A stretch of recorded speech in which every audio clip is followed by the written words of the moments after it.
Sí, entonces estamos en vivo y en directo con Alfredo Romero, presidente de la ONG Foro Penal desde Caracas. Bueno, primero de todo, muchísimas gracias por estar con nosotros. ¿Qué puede contarnos? ¿Hay últimas noticias? ¿Hay situaciones que quiere contarnos aquí en Europa desde Caracas? Sí, bueno, primero muchas gracias por el contacto y bueno, aquí en Caracas la situación, siempre lo he dicho, y en Venezuela es en lo que respecta sobre todo a la pandemia mundial, quizás se ve desde una perspectiva bastante distinta, porque ciertamente estamos en cuarentena, ciertamente estamos pues en una situación, igual que en el mundo entero, de preocupación por el problema del coronavirus. Sin embargo, el número de casos, tal como se ha planteado, pareciera no es tan alto y tiene una lógica. La lógica es que Venezuela ha venido estando aislada, evidentemente, desde hace bastante tiempo, donde hay digamos, vuelos a Venezuela, ha habido poco contacto, digamos, con el exterior desde hace ya tiempo. Consideramos que probablemente esa puede ser la razón. De cualquier forma, el gran problema que se nos plantea no es para nosotros el coronavirus. El problema que se ha venido planteando es que ha venido aumentando la represión política del lado de la organización que represento, que precisamente es quien asiste a las víctimas de represión política. El número de detenciones políticas desde que comenzó la cuarentena ha aumentado de manera radical en comparación con todo el año. Estamos hablando ya de casi 90 detenciones con fines políticos desde el momento de que comenzó la cuarentena. Y estas detenciones tienen, digamos, diferentes motivos, ¿no? Uno, personas que han hablado de la enfermedad del coronavirus. Hay que tomar en cuenta que ya en Venezuela la libertad de expresión no es algo pues, regular, pues no existe, la verdad, en términos generales. Hay una restricción bastante importante. Por el otro lado, hay personas que han emitido incluso mensajes contrarios al gobierno, se han referido a algún funcionario público y han también sido detenidas. Quiero decir referidas, llámese en mensajes vía redes sociales o incluso en mensajes vía WhatsApp, hasta mensajes privados. Y un tercer grupo está relacionado con personas en el entorno de Juan Guaidó, digamos, dirigente político de oposición. Estas personas, incluso muchas de ellas totalmente inocentes, porque son relaciones no solo directas, sino indirectas, que tienen con alguien que tiene relaciones a su vez con Juan Guaidó, quiero decir relaciones de carácter político, profesional.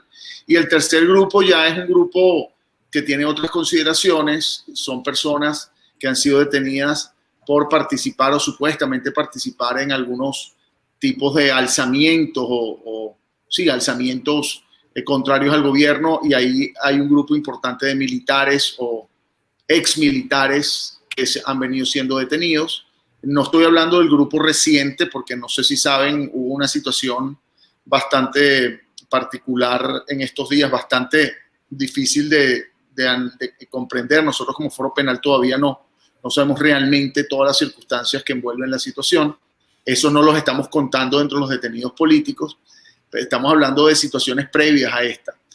Pero, perdone, hablando de lo que está pasando en estos días, según sus informaciones, ¿hay verdaderos enfrentamientos militares armados entre estos soldados que alguien llama mercenarios, alguien llama freedom fighters y las tropas de Maduro?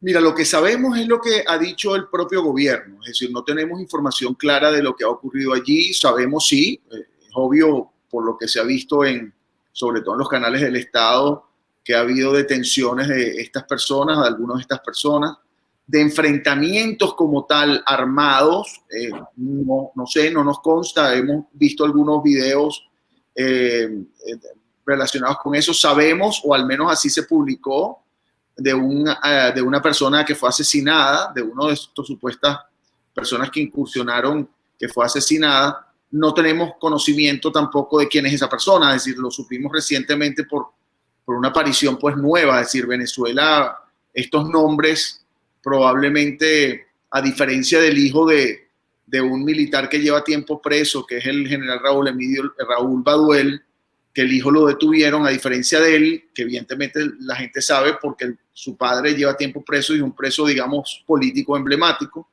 A diferencia de él, poco se conoce de las personas que supuestamente incursionaron. Pues. Pero repito, es una situación, nosotros como Foro Penal no discriminamos si la persona, es decir, en cuanto a los derechos, llámese al debido proceso, el derecho a la defensa, incluso del peor criminal los debe tener. Ese es nuestro análisis que hacemos, pero evidentemente los efectos de considerar a una persona como preso, perseguido político, también que no haya habido actos de violencia. Quiere decir, usted puede cometer un acto, digamos, criminal con fines políticos, eso lo hace ser perseguido preso político. En cualquier lugar del mundo, una persona que comete un acto, digamos, criminal con fines políticos es un delito, entonces no pasa a ser preso político. Ahora, sí, cuando nosotros incorporamos a personas como presos o detenidos políticos es porque no han cometido un acto, digamos, criminal con fines políticos, sino que con fines políticos se detiene sin haber cometido un acto criminal. Eso es lo que no sabemos y esa daría la respuesta que usted me pregunta. ¿Hubo enfrentamientos? ¿Hubo realmente disparos? ¿Hubo realmente agresiones de estas personas a otras en Venezuela? No lo sabemos. La verdad, no tenemos información, no tenemos acceso al expediente, y ese es otro punto. Acceso al expediente, acceso a la justicia, pues es algo que ya nosotros nos hemos referido. Aquí en Venezuela el acceso a la justicia, y más aún en cuarentena, es excesivamente limitado y las personas incluso se desaparecen, es decir, las detienen y no se sabe dónde se las llevan en muchas ocasiones, y menos aún se permiten otras saber cuándo se llevan a un tribunal para ser presentados. Entonces la situación en términos objetivos, jurídicamente hablando, se hace compleja determinarla. Alfredo Romero, para que se entienda, porque nosotros estamos en Europa y tengo que decirle que sí, la propaganda chavista funciona muy bien en algunos países. Italia es uno de esos países y no se entiende mucho lo que está efectivamente pasando en Venezuela. Es decir, en Venezuela la pandemia está favoreciendo los arrestos ilegales o no, por ejemplo. Y en Italia, usted lo sabe, Cuba envió unos cuantos médicos cubanos para ayudar supuestamente en la lucha contra la pandemia. ¿Qué está pasando? Hay misiones especiales de cubanos que están trabajando en Venezuela. ¿Qué puede decirnos para que se explique también a la gente hispanohablante que vive en Europa y que no entiende mucho este caos venezolano? Bueno, en relación con la primera pregunta, desde el momento que comienza la cuarentena han aumentado definitivamente las detenciones políticas. Si la relación causa-efecto, digamos, es difícil determinarla, sin embargo, en términos de estadísticos vemos claramente un aumento de las detenciones. Ciertamente, y así lo hemos venido señalando. La razón es una razón de arresto de un criminal, según el Estado, o es porque... No, lo entiendo lo que quiere decir, pero yo, ¿qué quiero decir yo? ¿Qué justificación da el Estado? ¿Está arrestando criminales o está tomando en cuenta que estas personas podrían, según ellos, obviamente, estar enfermas? Sí, no. Las detenciones no tienen nada que ver con las enfermedades, esas no las estamos contando. Es decir, detenciones porque las personas no usan mascarilla o porque tienen una enfermedad, eso no lo estoy contando, eso hay muchas. O sea, hay detenciones masivas de personas que han estado caminando en las calles fuera de horas, esas no las estamos contando porque hay una justificación, digamos, de un decreto que obliga a la cuarentena. Yo estoy contando detenciones que no tienen nada que ver con ese decreto y con el cumplimiento de la cuarentena. Estoy hablando de detenciones por decir, Mauri Carrero, una muchacha de 40 años de edad, que era amiga de otra persona que está relacionada con Juan Guaidó. Fueron a su casa, se metieron en su casa a las 4 de la mañana, allanaron su casa, quiero decir, se metieron más de 40 funcionarios de la Dirección de Contrainteligencia, se llevaron cantidades de cosas de su casa, incluso el perfume de la madre, maltrataron a la madre, al padre de alguna u otra forma y se la llevaron desde el 2 de abril.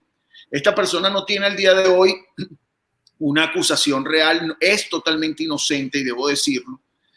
no tiene ningún tipo de responsabilidad en ningún acto, ni siquiera político, porque menos a un criminal, y fue llevado a un tribunal de terrorismo. Eso es lo que regularmente ocurre en estas detenciones, que no son nuevas, pero en el momento de cuarentena han aumentado. Estamos hablando de que en Venezuela ha habido más de 15.000 detenciones con fines políticos del año 2014. Hay personas que están presas, por decir, José Alberto Marulanda, un médico, y entonces usted diría, bueno, está preso porque es terrorista. No, ¿cómo va a ser terrorista si ni siquiera ha tenido derecho a juicio? El 95% de los presos políticos ni siquiera han tenido derecho a ir a un tribunal a defenderse y los abogados a argumentar algún tipo de defensa. Es decir, están presos simplemente de manera preventiva, pero lo preventivo, digamos lo ocasional, pasa a ser algo regular, y así tenemos el 95% de personas. Al día de hoy... Una pregunta, ¿existe, no sé, en la Constitución un límite para el cárcel preventivo en Venezuela? El límite total es 2 años. En Venezuela, desde este régimen y básicamente desde el año 2014, se ha venido extendiendo de una manera totalmente arbitraria el plazo después de 2 años. Entonces, pero lo curioso no es que se trata de la prevención preventiva mientras se lleva a cabo el juicio, porque usted diría, bueno, es que el juicio está muy complejo y yo presenté una defensa, unas evidencias muy difíciles de analizar, un testimonio que debe durar tantos días. No, es que nunca comienza el juicio, jamás comienza el juicio. Hay personas que están libres al día de hoy luego de 4 años presos y nunca tuvieron derecho a juicio. No se supo ni siquiera cuánto tiempo era la condena. Y eso es lo regular. El gran problema que se plantea es que, repito, ni siquiera se tiene una posibilidad de saber de qué formalmente a la persona se le acusa y cuáles son las evidencias que soportan esa acusación. Y eso es lo que ocurre. Al menos hoy hay 367 presos políticos en Venezuela. Hay que recordar el número importante, que ha habido más de 15.000 que han pasado tras las rejas en esas mismas circunstancias. Pero hoy, en este momento, mientras hablamos, hay 367 personas. Y les voy a hablar de un caso, por cierto, una ciudadana europea de origen español, de nombre Antonia Turbay, una señora de 60 años de edad.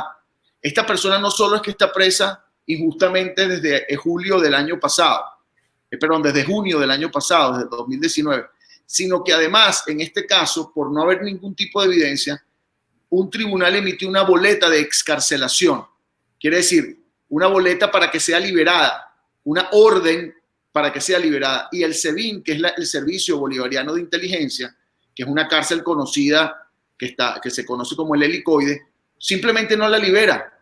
Es decir, hay casos además donde ni siquiera se obedece al tribunal, otros donde los tribunales no actúan, pero otros donde los tribunales, porque la evidencia es tan clara de que no son, que son inocentes, porque no hay ningún tipo de justificación, les ordenan la liberación y las personas las mantienen encerradas, secuestradas en la cárcel. Imagínese usted que pongamos en la situación que usted cae preso sin tener ningún tipo de razón, porque dicen que usted robó un celular, pero no fue usted, sino fue otra persona. Va al tribunal, lo mantienen preventivamente detenido mientras se hace la averiguación, pero después el tribunal, luego de los argumentos, dice, no, mire, usted no es responsable, y emite una orden. Eso sucede en Italia igual.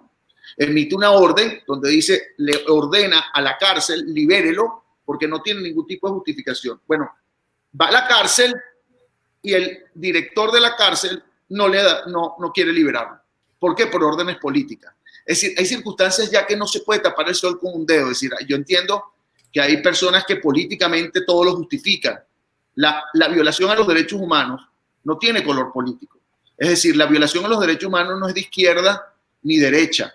La persecución política de derecha que existía en la época de la Argentina, de la dictadura argentina en los años 80, es exactamente la misma persecución política que existe hoy en Venezuela en la supuesta izquierda, que es una izquierda relativa, porque es una izquierda de dólares en efectivo, es una izquierda donde los funcionarios del gobierno disfrutan de cantidades de comodidades que no ocurre pues si fuera una izquierda igualitaria o de supuestamente socialista. Eso no es el problema aquí. El problema es que la persecución política la violación a los derechos humanos, el asesinato, la tortura, las detenciones arbitrarias son ilegales, inconstitucionales, violatorias a los derechos humanos.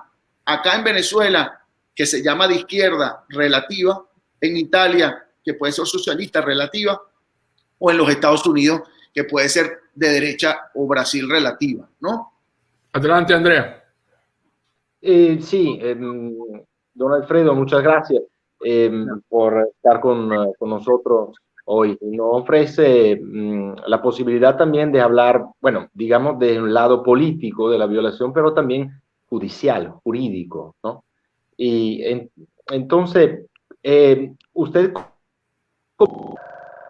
como abogado, porque esto es muy importante de saberlo y de entenderlo bien desde, sobre todo, bueno, desde Europa, ¿no? Y donde nació el derecho en Roma, sobre todo, ¿no? Yo hablo desde acá. Y me gustaría mucho que él nos diera digamos, una mirada jurídica sobre los puntos más importantes que, según tu opinión, califican que es un régimen que viola los derechos humanos y los derechos, digamos, penales, judiciales, jurídicos. O sea, ¿en qué se sustancia un régimen que no se porta como se porta un Estado de Derecho? O sea, bueno, por ejemplo, Alberto mencionaba antes cuánto es el término máximo de encarcelamiento, o hay otros puntos que nos puedes destacar. Sí, vamos a contarle cómo ocurren las detenciones en Venezuela. Una persona hoy es detenida, se la llevan, y no hay información de dónde se la llevan. Y tenemos solamente el año 2018 más de 300 desapariciones forzosas. En el año más de 500 en el año 2018, 2019 son más de 300. Este año, tomando en cuenta que ni siquiera hay manifestaciones, estamos hablando de casi 30 desapariciones forzosas dentro de estas detenciones. Quiere decir que imagínense que usted está en su casa ahorita, ¿verdad, Alberto, Andrea? Llega un funcionario o varios funcionarios, te llevan y se supone que lo primero que se tiene que, como si hay los derechos se respetan, es que informar dónde se lo llevan, con qué objetivo, para que el abogado pueda ir, determinar las razones, conversar con el cliente y determinar si realmente es responsable o no, o en el caso de serlo, tener los argumentos para defenderlo. Pero no solo no le permiten el contacto con el abogado, sino no le permiten el contacto con el familiar. Eso ocurre en una cantidad de casos importantes. Supongamos que no ocurra, bueno, entonces la persona, vamos a hablar de los casos que no ocurren, porque en los casos de que ocurre desaparición forzosa, no creo que nadie me pueda argumentar que hay un sustento jurídico para desaparecer forzosamente a nadie. Entonces yo creo que las desapariciones forzosas son unas evidentes y claras violaciones de los derechos humanos. Estamos publicando un informe reciente donde estamos hablando de todas las desapariciones que han ocurrido. Ahora, y esto, me disculpe, don Alfredo, esto por supuesto imagino que es una violación también formalmente del derecho nacional penal de Venezuela, ¿no es cierto? Claro, porque según la Constitución, las personas tienen que ser presentadas dentro de las 48 horas ante un tribunal, punto uno, pero incluso antes de ser presentadas ante un tribunal tienen el derecho de contactar a un abogado o a un familiar. Si pasan las 48 horas, no contactó a un abogado o un familiar, pero tampoco es presentada ante un tribunal, la persona pasa a ser desaparecida forzosamente. Ese es el argumento claro. Y hoy día, en este momento, mientras estamos hablando, hay 13 personas desaparecidas forzosamente. No se sabe dónde están, relacionadas con estos supuestos alzamientos, no los recientes, sino los de hace 2 semanas, desde el 20 de abril en adelante. Desde el 20 de abril en adelante hay 13 personas que se mantienen desaparecidas forzosamente, incluyendo 5 mujeres, que ni siquiera tienen que ver con el alzamiento, sino son la prima, la hermana, la esposa de personas que supuestamente buscan, porque ese es el otro objetivo. Detienen a personas no por el hecho de ser responsables de nada, sino en muchos casos sometidas a tratos crueles, inhumanos y torturas para lograr extraer información relacionada con alguien que busca. Entonces, supongamos que no fue desaparecida forzosamente. ¿Qué ocurre? La persona es presentada ante un tribunal. Para nosotros como abogados, y por eso es que nuestra organización son más de 7.000 activistas al día de hoy, no solo se dedica a la parte jurídica, siempre decimos que la parte jurídica es mínima porque no existe la posibilidad de defensa. Cuando usted va a un tribunal, imagínense ustedes que los tribunales ahorita, vamos a hablar de la cuarentena, porque además los tribunales no están funcionando para dar libertades a los inocentes, pero sí están funcionando excepcionalmente para encarcelar a los supuestos terroristas. Para eso sí funciona, están funcionando muy efectivamente, pero el hecho es que las puertas del Tribunal de la Palacio de Justicia están cerradas. Entonces usted tiene que llegar y pararse en la acera, porque uno crea que es que como abogado usted va, como funcionaba antes, con su flu y su corbata, o como puede ocurrir en un sistema de justicia, digamos, como italiano, donde el famoso César de Beccaria hablaba del derecho penal y todo lo que estudiamos, porque el derecho penal proviene del venezolano del italiano. No sé si saben eso. Pues, nuestro estudio del derecho penal es el estudio del derecho italiano adaptado a nuestro código penal, es un código penal adaptado al código penal italiano y toda la doctrina mientras transcurre el confinamiento por el COVID-19 en Venezuela. Sí, ya. Ajá, entonces les decía que hay esa situación donde ni siquiera tienes acceso fácil como abogado a defender a la persona. Tienes que escudriñar, buscar, pararte como en la puerta del tribunal para averiguar a ver si es presentado, no sabes la hora cuando es presentado, no sabes si fue llevado o no, no te informan claramente y en una gran cantidad de oportunidades no te dan derecho a entrar a la audiencia porque simplemente no te informan y nombran defensores públicos de manera obligada. Eso ha ocurrido en varias ocasiones. En nuestro caso, como tenemos la experiencia de esta situación irregular, estamos en la puerta casi obligando a que, mire, estoy aquí, no comience la audiencia sin abogado, pero es un problema desde que se inicia. Luego usted llega a la audiencia. Mire, hay casos donde hemos llegado a las audiencias. La audiencia es la audiencia de presentación, es la primera audiencia solo para presentar a la persona dentro de las 48 horas, donde se argumenta que la fecha es distinta a la fecha que se dice en el expediente en relación con los hechos.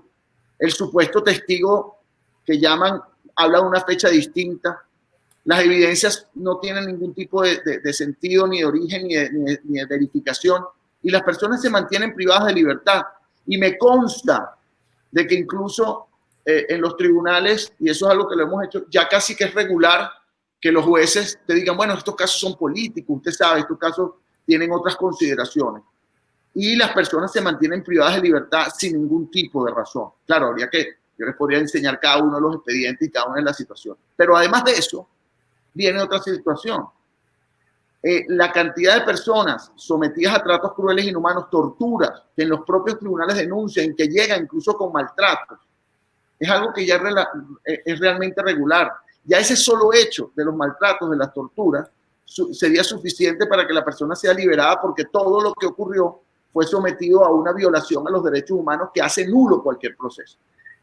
Supongamos que la audiencia de presentación se llevó a cabo, la persona es detenida preventivamente, usted es el detenido, su hijo es detenido. Hay 48 días para que la persona sea acusada formalmente, o sea, todavía ni siquiera ha sido acusada.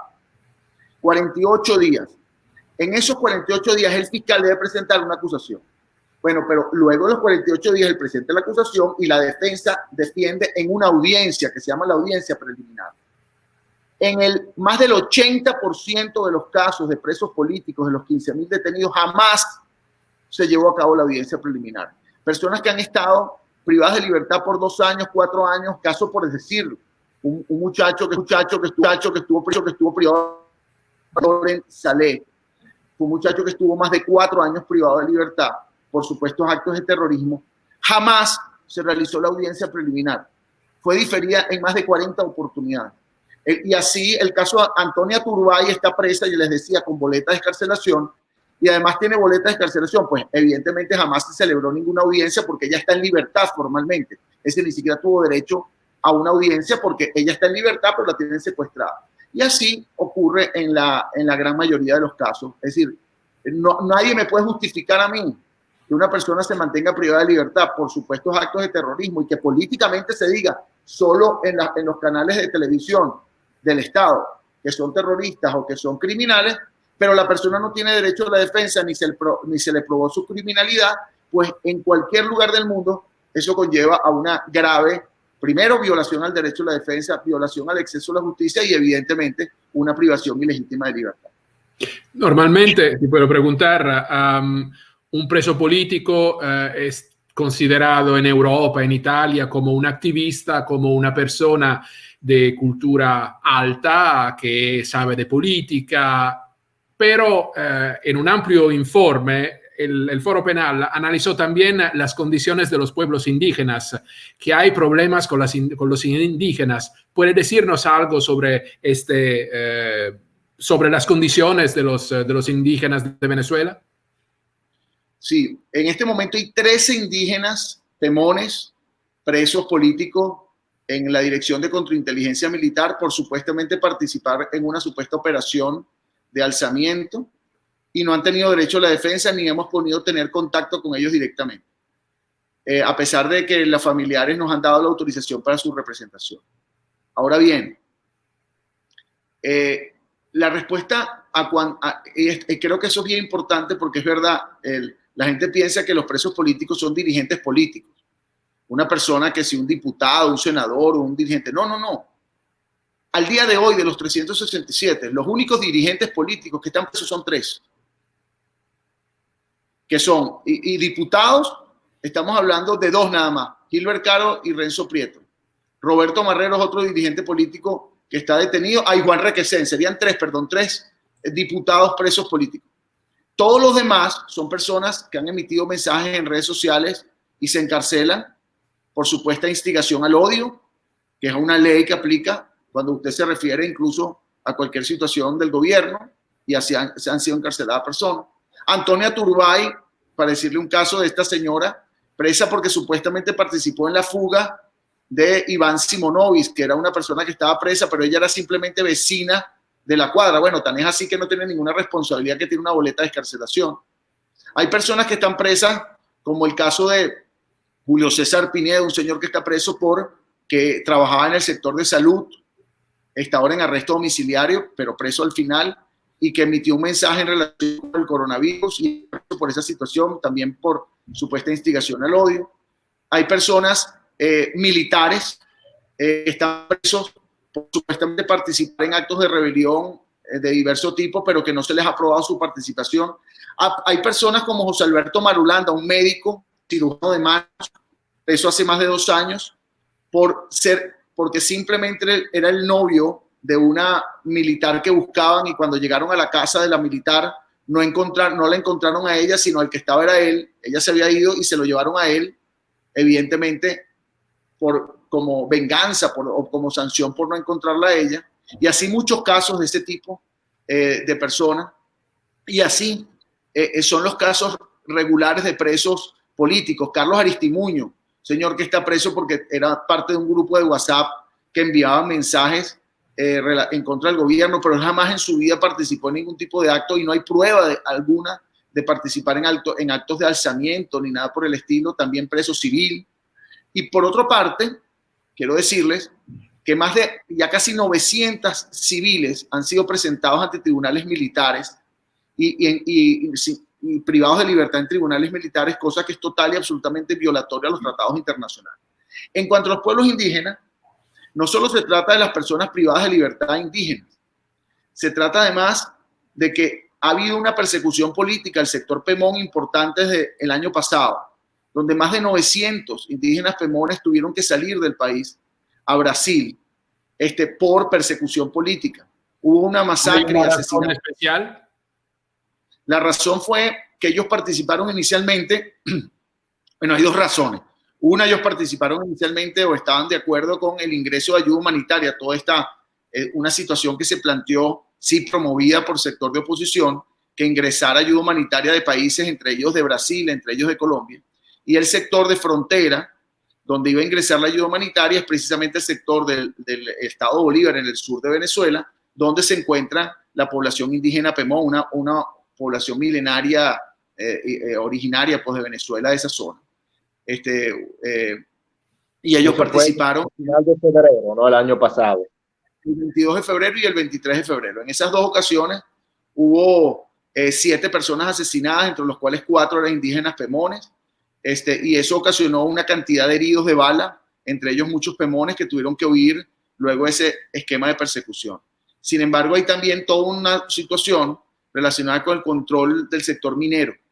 Esa zona también es población indígena y por el control del sector minero le han venido quitando ese control y eso ha traído también, según los mismos indígenas lo señalan, la persecución de ellos. Hay informes que hemos emitido en el Foro Penal, están se llama Represión contra Pueblos Indígenas, en nuestra página web foropenal.com, que pueden revisar. Hay varios informes en relación con esta persecución del sector indígena, que es cierto, nos llama mucho la atención que el mundo de la izquierda, que un mundo además que nosotros de alguna manera también compartimos, porque hay muchas organizaciones de derechos humanos, digamos, que son de ese mundo, porque nadie tiene esa diferencia en términos de derechos humanos, de izquierda o derecha, pero de alguna manera los ven como si fuera de izquierda, pero muchas de las personas promotores de las libertades indígenas, de las libertades originarias de los pueblos, no se pronuncian, ni han hablado, ni se refieren, ni se interesan de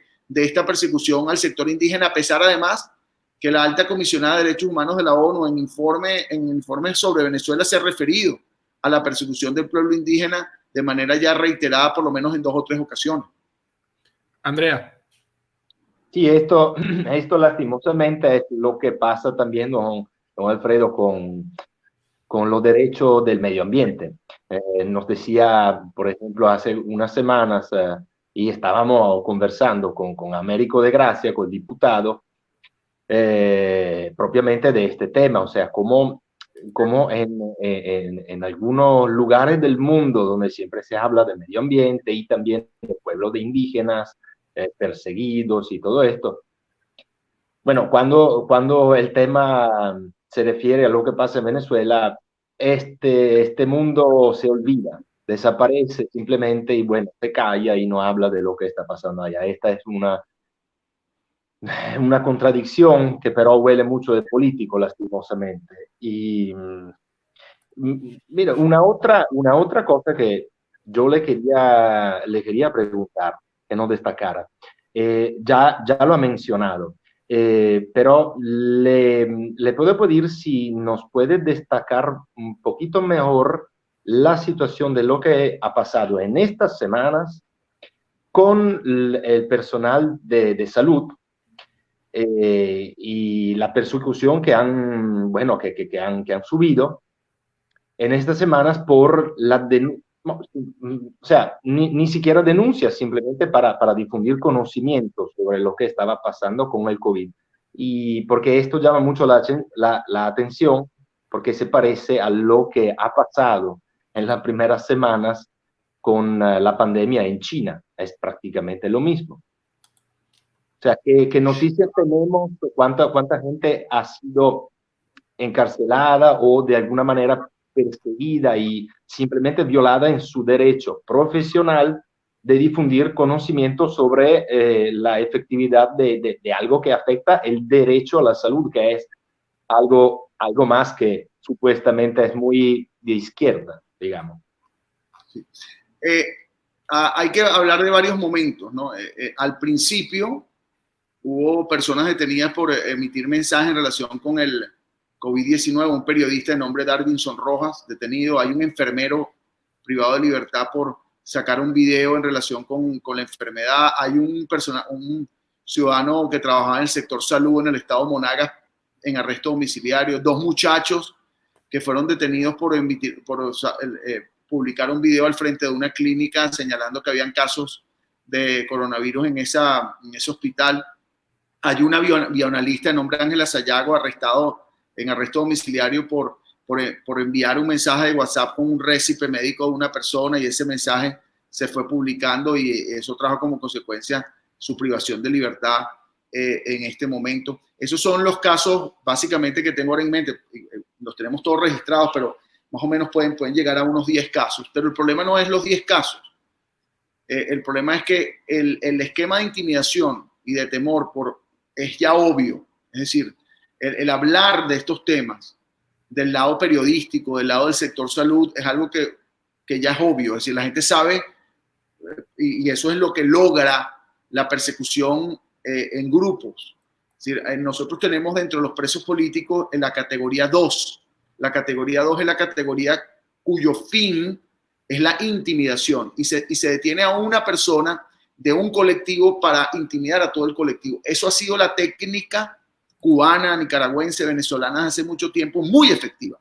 Porque quiero decirlo, que la represión política no es algo casual, es una técnica, un patrón, un plan de represión. Y eso hay un trabajo que estoy terminando ahora sobre esa sistematicidad, ese esquema, y es obvio. Y es muy efectiva.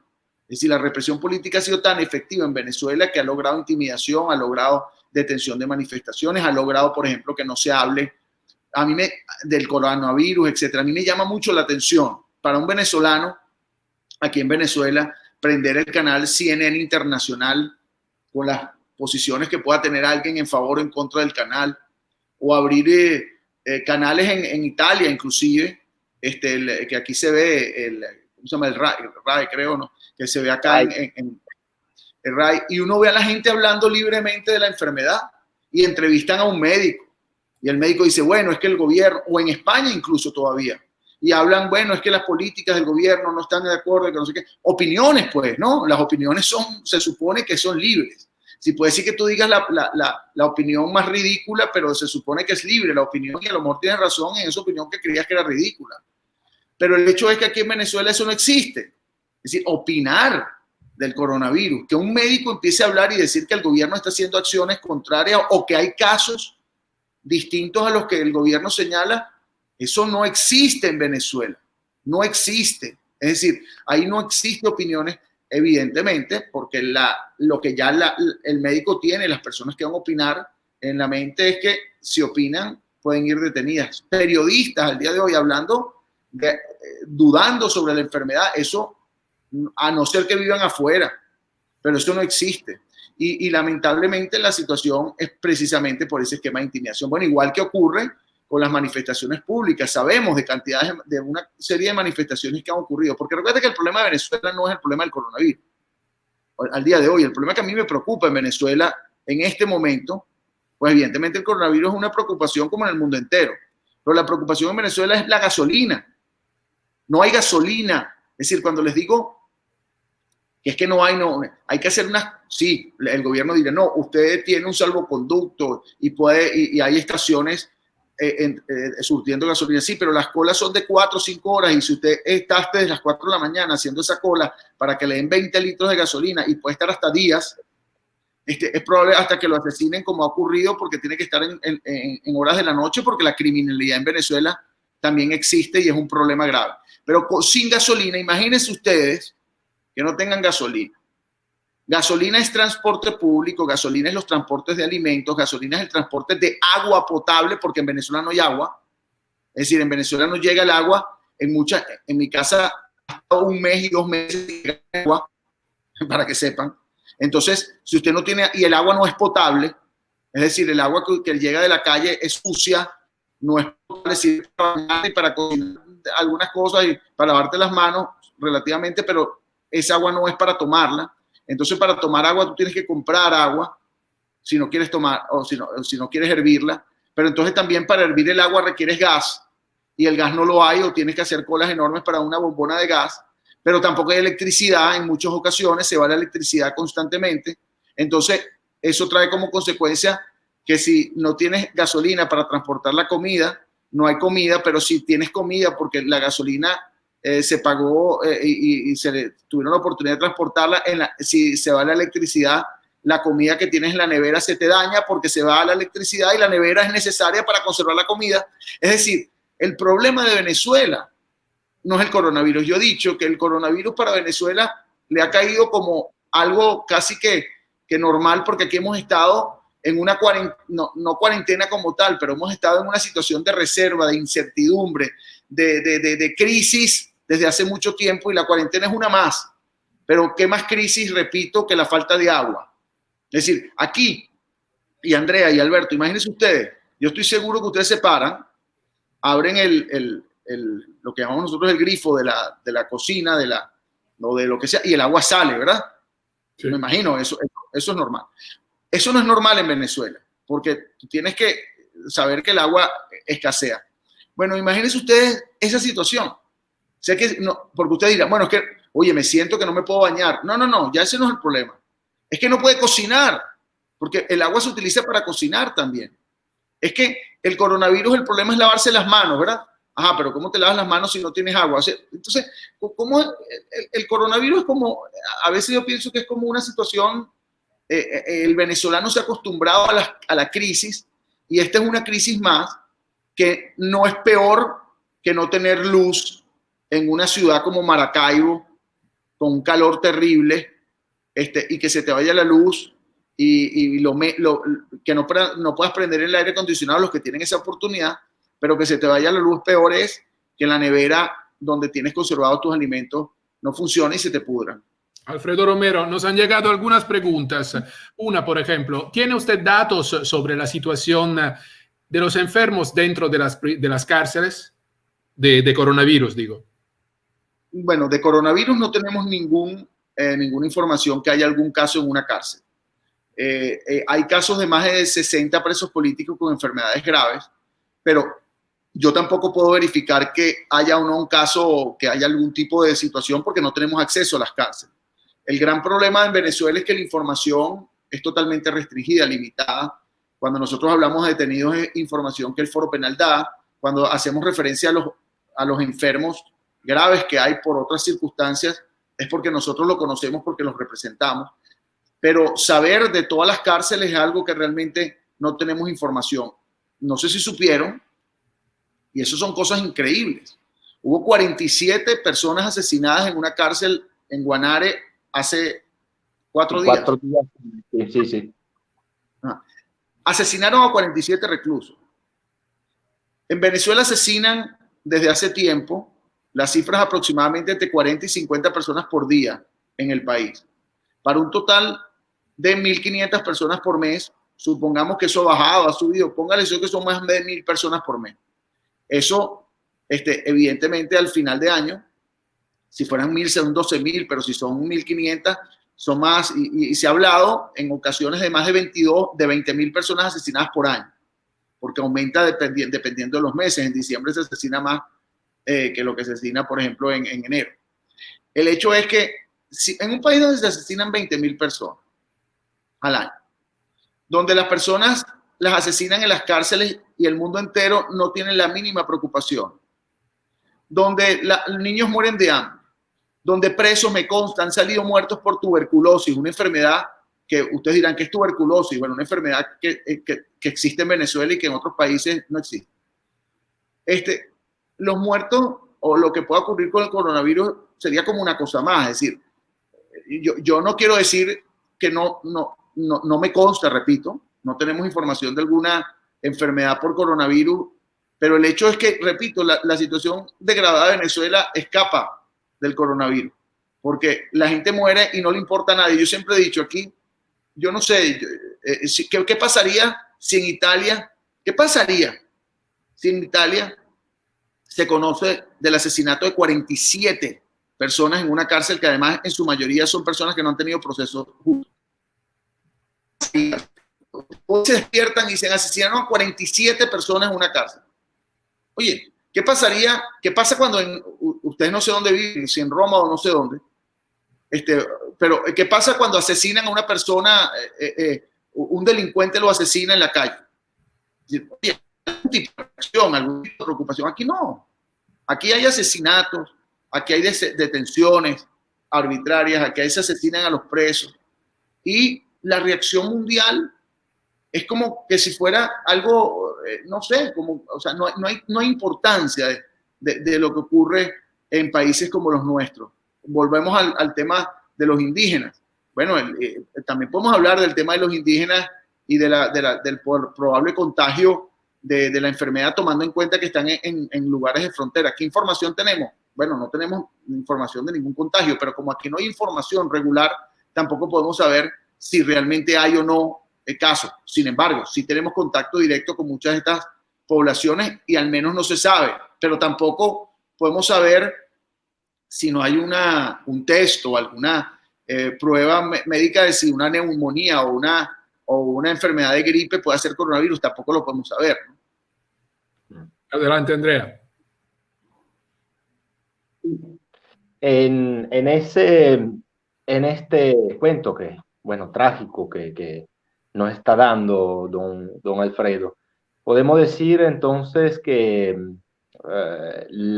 digamos, la pandemia o la epidemia venezolana que afecta al país desde más que 20 años, la pandemia del Estado de Derecho, la pandemia de los derechos humanos, es peor que el coronavirus, entonces, porque esto me parece, ¿no?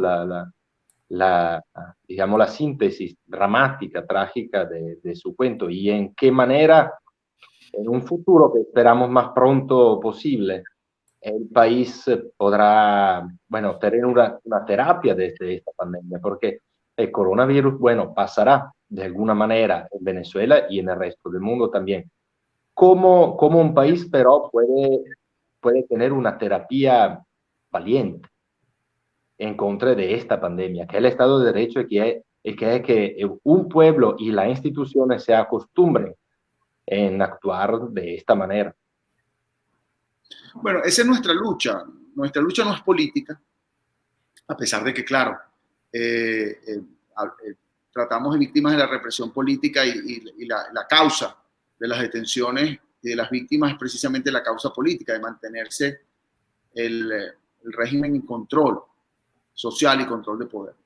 Pero nuestra meta no es una meta, digamos, de una posición política o de un cargo político, ¿no? O de pertenecer a un partido.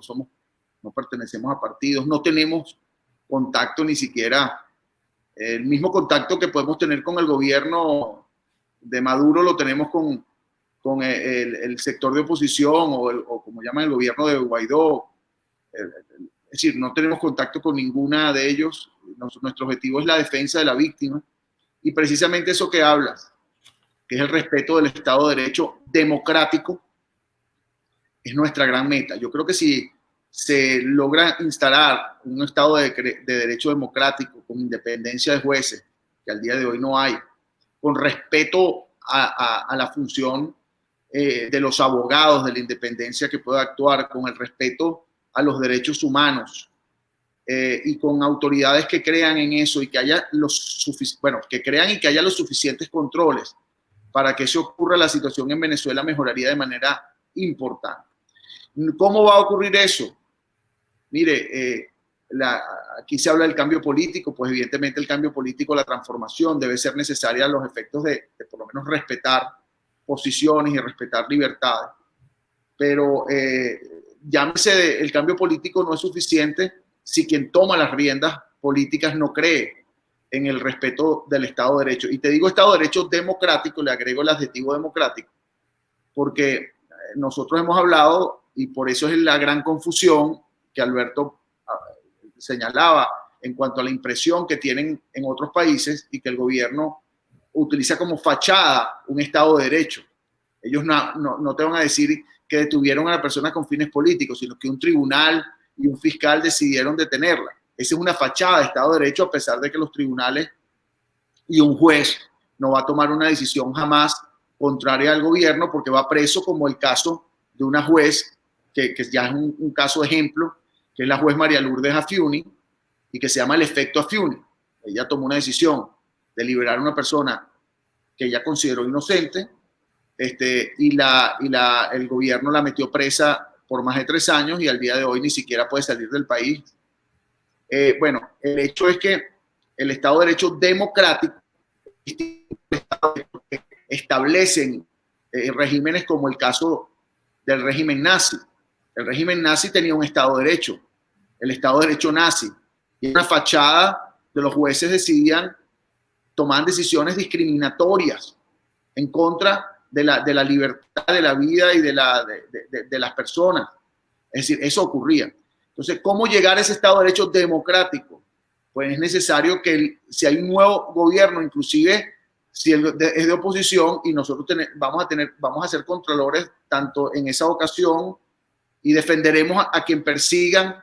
Si es otro gobierno, sea de al que persigan, vamos a estar nosotros también allí defendiendo el Estado de Derecho democrático, porque repito, si un nuevo gobierno llega y quiere también asumir el control de la justicia para su propio beneficio político, entonces estamos repitiendo lo mismo, con una ideología política o unas decisiones políticas distintas, pero si no hay un respeto real a ese resolución de conflictos independiente, que es precisamente lo que hace el Estado de Derecho democrático, donde hayan leyes que se cumplan, pero jueces que puedan actuar de una manera independiente, imparcial, sin presiones políticas y sin objetivos políticos.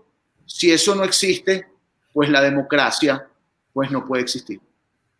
Muchísimas gracias por esa charla. La palabra de hoy me parece es fachada, porque el hecho que, según el chavismo, no existen presos políticos en Venezuela significa que las personas, los presos políticos, están, no sé si me equivoco, con los presos comunes. Entonces no tienen ninguna protección e incluso pueden ser matados dentro de las cárceles, si no me equivoco, don Alfredo.